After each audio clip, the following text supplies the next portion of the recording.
મિત્રો આ જો મરચાની ગોલમાલ, સુપર ગોલમાલ.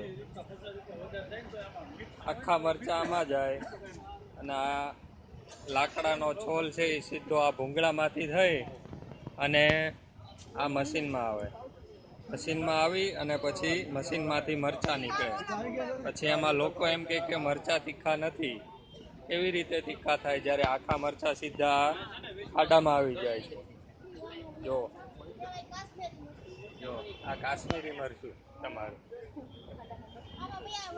હા, આખા મરચાં આમાં આવી જાય અને આ લોટનો ભૂકો છે એ સીધો મશીનમાં જાય.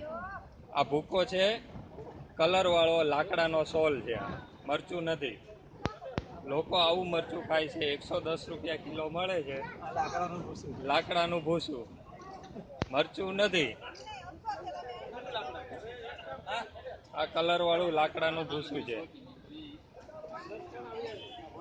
અને એ સીધું આ પાઇપમાંથી સીધું આ મશીનમાં જાય છે. આ મશીનમાં અને તમે જે મરચા લો ને એ સીધા ખાડામાં આવી જાય છે.